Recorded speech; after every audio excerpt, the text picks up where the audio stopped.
আসসালামু আলাইকুম। Bluetooth AirPod repair এর মডেল হচ্ছে M10। এই M10 মডেলের যে এয়ারপডটি রয়েছে, এই M10 মডেলের এয়ারপডটির প্রবলেম হচ্ছে এটি পাওয়ার ব্যাংক অবস্থায় কোনো চার্জ নিচ্ছে না। যখন আমরা কেবল লাগিয়ে দিচ্ছি শুধু তখনই চার্জ নিচ্ছে, আর আদারওয়াইজ কখনো চার্জ নিচ্ছে না।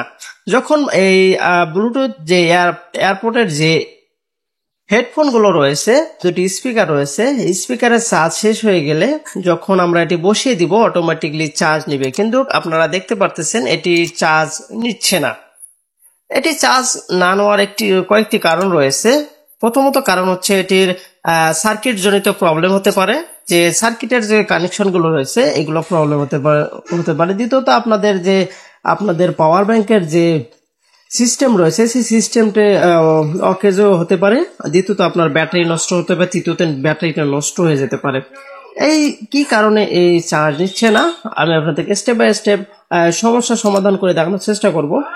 আশা করি ভিডিওটি শুরু থেকে শেষ পর্যন্ত দেখবেন। আমি আবারও আপনাদেরকে চার্জে লাগিয়ে দেখানোর চেষ্টা করি। আপনারা দেখেন আমি যখন চার্জে লাগাচ্ছি তখন চার্জ নিচ্ছে, আদারওয়াইজ কিন্তু আমার এই যে এয়ারপোর্টের স্পিকার দুটি রয়েছে, স্পিকার দুটি চার্জ নিচ্ছে না এবং ডিসপ্লেতে কোনো আইকন শো করতেছে না। যেহেতু আমাদের এটি প্রবলেম রয়েছে, আমরা এটিকে খুলে ফেলেছি।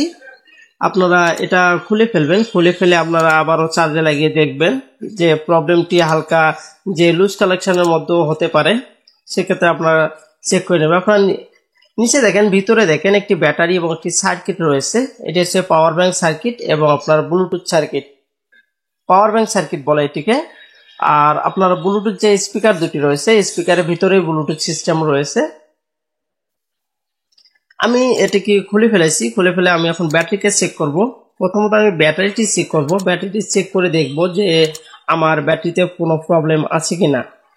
সেহেতু আমরা মিটারটি নিয়ে আসতেছি। মিটারটি নিয়ে এসে আপনাদেরকে ভোল্টেজ বা সবকিছু দেখানোর চেষ্টা করব।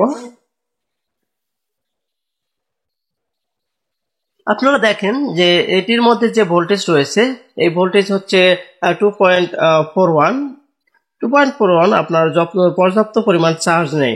যেহেতু চার্জ নেই, আমরা যখন চার্জে লাগাচ্ছি তখন কোনো আমাদের এই ব্যাটারিতে চার্জ নিলে আমাদের যে ডিসপ্লে রয়েছে, ডিসপ্লেতে আমার এম্পিয়ার শো করে, যে এম্পিয়ার শো করতেছে না। সেহেতু আমরা এটিকে পাওয়ার সাপ্লাইয়ের মাধ্যমে চেক করব। পাওয়ার সাপ্লাইয়ের নেগেটিভ পজিটিভ আমরা 4 ভোল্টে রেখে নেগেটিভ পজিটিভ সঠিকভাবে লাগিয়ে দিব। লাগিয়ে দেওয়ার পর আমরা স্পিকার দুটি লাগিয়ে দিব। এরপরে স্পিকার দুটি লাগানোর সঙ্গে সঙ্গে দেখেন, আপনারা দেখেন যে এখানে চার্জিং আইকন আসছে এবং চার্জিং নিচ্ছে। যেহেতু আমাদের চার্জিং আইকন এবং চার্জিং নিচ্ছে, সেহেতু আমরা বুঝতে পারতেছি যে এটির মধ্যে চার্জ রয়েছে। আপনারা আইকনের মধ্যে দেখেন এটি ফুল চার্জ দেখাচ্ছে 100%। যেহেতু আমি পাওয়ার ব্যাংকের যে কেবল লাগিয়েছে সেক্ষেত্রে 100% চার্জ দেখাচ্ছে। আমরা এটিকে খুলে ফেলবো। খুলে ফেলে আমরা চেক করবো। যেহেতু আমরা বুঝতে পারলাম যে এটিকে কেবলের মাধ্যমে 100% চার্জ শো করতেছে, সেক্ষেত্রে আমরা ব্যাটারির প্রবলেম ধরতে পারি বা ব্যাটারি প্রবলেম হয়েছে। আমরা যদি এই ব্যাটারিটিকে চেঞ্জ করে দেই, আমরা এখন এই ব্যাটারিটিকে যদি চেঞ্জ করে দেই তাহলে আমাদের সমস্যাটি ইনশাআল্লাহ সমস্যার সমাধান হয়ে যাবে। আপনারা দেখেন এই ব্যাটারিতে চার্জ রয়েছে 3.32 বা 23। আমি এটি তাতাল দিয়ে এটিকে একটি রাং দিয়ে একটি জয়েন দিয়ে দিব। নেগেটিভের জায়গায় নেগেটিভ দিব, পজিটিভের জায়গায় পজিটিভ দিব। দিয়ে আমরা এটি ফিটিং করে নিব। ফিটিং করে আমরা যে স্পিকার যে রয়েছে, ব্লুটুথ এয়ারপোর্টের যে স্পিকার দুটি রয়েছে, স্পিকার দুটি বসিয়ে দেখব যে এটির মধ্যে চার্জ হচ্ছে কিনা। আপনারা দেখতে পাচ্ছেন এটির মধ্যে এখন চার্জ হচ্ছে।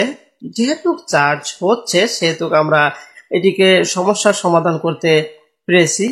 আসলে দেখা যাচ্ছে আপনাদের ব্যাটারি লাগে, যদি আপনাদের এই প্রবলেমটি আদৌ থেকে যেত তাহলে আমরা যে পাওয়ার যে ব্যাংক রয়েছে, ব্লুটুথ পাওয়ার ব্যাংক রয়েছে, এই পাওয়ার ব্যাংকের সার্কিটে আমরা একটু কাজ করতাম। যেহেতু আমরা মেপে টেপে সবকিছু মেপে দেখে আমরা এই কাজগুলো সমস্যার সমাধান করে আপনাদেরকে দেখানোর চেষ্টা করতাম। আমরা চার্জে লাগাচ্ছি। চার্জে লাগানোর পর দেখেন 0% চার্জ। আর আমরা পাওয়ার সাপ্লাই কেবল লাগানোর পর সঙ্গে সঙ্গে দেখতে পারতেছিলাম যে 100% চার্জ।